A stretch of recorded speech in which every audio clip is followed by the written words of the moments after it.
யோசிச்சு பாருங்க, உலக கோப்பை ஆரம்பிக்க இன்னும் கொஞ்ச வாரம் தான் இருக்கு. திடீர்னு கிரிக்கெட் உலகத்துல ஒரு பெரிய டீம் வெளியே போயிடுச்சு. இது எப்படி நடந்துச்சு? பங்களாதேஷ் உலகத்திலேயே ரொம்ப உணர்ச்சிபூர்வமான ரசிகர்களை கொண்ட ஒரு அணி. அவங்க எப்படி கிரிக்கெட்டோட மிகப்பெரிய T20 டோர்னமெண்ட்லேருந்து வெளியேற்றப்பட்டாங்க பாருங்க. இந்த கதைக்கு பின்னாடி அரசியல், அதிகாரம், அப்புறம் அம்பச்ச நஷ்டம்னு நிறைய விஷயம் இருக்கு. வாங்க இதுக்குள்ள என்ன இருக்குன்னு விலாவாரியா பார்க்கலாம். இந்த முழு விஷயத்தையும் நாம புரிஞ்சுக்கணும்னா கொஞ்சம் டைம்ல பின்னாடி போகணும். ஏன்னா இந்த புயல் கிரிக்கெட் கிரவுண்ட்ல ஆரம்பிக்கல, அது அரசியல்ல ஆரம்பிச்சது. ஆச்சரியமா இருக்குல்ல? ஒரே ஒரு பிளேயர் மூலமானா இது பத்திக்கிச்சு. இங்க தான் முதல் பிரச்சனை ஆரம்பிச்சது. பங்களாதேஷ்ல ஆட்சி மாறுனதும் அது இந்தியாவோட உறவுல ஒரு சின்ன விரிசலை ஏற்படுத்துச்சு.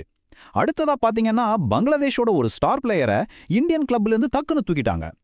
பங்களாதேஷை பொறுத்த வரைக்கும் இது வெறும் ஒரு கான்ட்ராக்ட் கேன்சலேஷன் இல்ல, இது அவங்களோட பாதுகாப்புக்கு நேரடியான ஒரு அச்சுறுத்தல்னு அவங்க பார்த்தாங்க. இதனால ஒரு பெரிய மோதல் வெடிச்சது. இதுல பங்களாதேஷ் இந்தியால விளையாடுறத தவிர்க்கிறதுக்காக ஒரு ரொம்ப போல்டான ஐடியாவோட முன்னாடி வந்தாங்க. பங்களாதேஷோட பிளான் என்ன தெரியுமா? ரொம்ப சிம்பிள், ஆனா ரொம்ப தைரியமானது. அயர்லாந்து டீம் கூட அவங்களோட முழு குரூப்பையும் மாத்திக்கிறது. இப்படி செஞ்சா அவங்க இந்தியால விளையாடுறதுக்கு பதிலா டோர்னமெண்ட்டோட இன்னொரு ஹோஸ்டான இலங்கைக்கு போயிடலாம். இது கேட்கறதுக்கு ஒரு நல்ல ஐடியா மாதிரி தானே இருக்கு. ஆனா கிரிக்கெட்டோட ஹெட்மாஸ்டர் மாதிரி இருக்கிற ஐசிசி இந்த ஐடியாக்கு ஒரு பெரிய நோ சொல்லிட்டாங்க. அவங்க ரொம்ப தெளிவா, எங்க செக்யூரிட்டி டீம் செக் பண்ணிட்டோம், பங்களாதேஷ்க்கு இந்தியால எந்த ஒரு குறிப்பிட்ட ஆபத்தும் இல்ல அப்படின்னு சொல்லி விஷயத்த முடிச்சிட்டாங்க. அப்புறம் ஐசிசி போர்டு மீட்டிங்ல ஓட்டு எடுத்தாங்க. முடிவு என்ன தெரியுமா? 14-2. அதாவது பங்களாதேஷோட கோரிக்கையை முழுசா நிராகரிச்சிட்டாங்க. பாகிஸ்தான் மட்டும்தான் அவங்களுக்கு ஆதரவா ஓட்டு போட்டது. இங்க தான் இந்த விஷயம் இன்னும் கொஞ்சம் சிக்கலாகுது. ஏன்னா பங்களாதேஷ் ஐசிசி மேல ஒரு பெரிய குற்றச்சாட்டை வச்சாங்க. நீங்க ரெட்ட வேஷம் போடுறீங்கன்னு சொல்லி இந்தியா பாகிஸ்தான் பிரச்சனைக்கு செஞ்ச ஒரு ஸ்பெஷல் ஏற்பாட்டை சுட்டி காட்டினாங்க. இதுக்கு ஐசிசியோட பதில் இதுதான். ஆமா, இந்தியாவும் பாகிஸ்தானும் பொதுவான இடங்கள்ல விளையாடுறது உண்மைதான். ஆனா அது பல வருஷத்துக்கு முன்னாடியே ரெண்டு தரப்பும் பேசி எடுத்த ஒரு முடிவு. அது ஒரு நீண்டகால பாலிசியோட ஒரு பகுதி. நீங்க கேட்குற மாதிரி கடைசி நிமிஷத்துல கேட்ட கோரிக்கை இல்ல.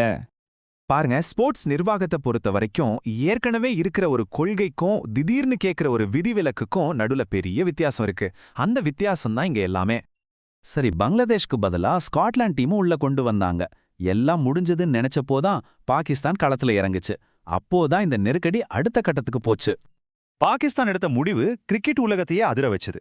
அவங்க என்ன சொன்னாங்கன்னா, நாங்க வேர்ல்ட் கப்ல விளையாடுவோம், ஆனா பங்களாதேஷுக்கு ஆதரவு தெரிவிக்கிற விதமா உலகமே எதிர்பார்த்துட்டு இருக்கிற அந்த இந்தியா பாகிஸ்தான் மேட்சை புறக்கணிக்க போறோம்னு அறிவிச்சாங்க. இது ஒரு பூகம்பத்தையே உருவாக்குச்சு. பாகிஸ்தான் கிரிக்கெட் போர்டோட சேர்மன் ரொம்ப தெளிவா சொல்லிட்டாரு.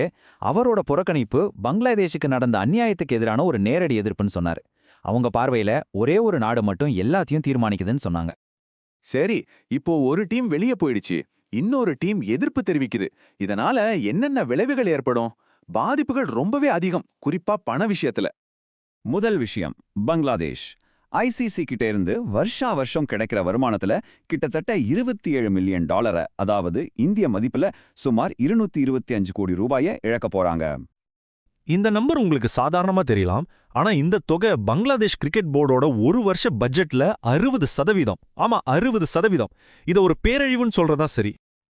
அது மட்டும் இல்லாம டோர்னமெண்ட்ல இருந்து விலகுனதுக்காக அவங்க மேல $2 மில்லியன் வரைக்கும் அபராதம் விதிக்கப்படலாம். இது கூடுதல் அடி. இந்த பிரச்சனையோட தாக்கம் கிரிக்கெட் கிரவுண்டோட நிக்கல.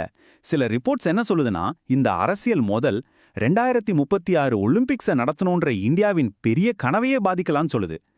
பாருங்க, விளையாட்டு எந்த அளவுக்கு அரசியலோட பின்னி பிணைஞ்சிருக்குன்னு. கடைசியா இது நம்ம எல்லார் மனசுலயும் ஒரு ஆழமான கேள்வியை எழுப்புது. அரசியல், அதிகாரம், அப்புறம் நம்ம எல்லோரும் விரும்புற விளையாட்டு, இது எல்லாம் ஒன்னா சேரும்போது கடைசியில யார் ஜெயிக்கிறாங்க? இந்த மாதிரி தலைப்புச் செய்திகளுக்கு பின்னாடி இருக்கிற சிக்கலான ஆழமான கதைகளை தெரிஞ்சுக்கணுமா? அப்போ மறக்காம எங்களை ஃபாலோ பண்ணுங்க, சப்ஸ்கிரைப் பண்ணுங்க. இன்னும் நிறைய விஷயங்களோட உங்களை சந்திக்கிறோம்.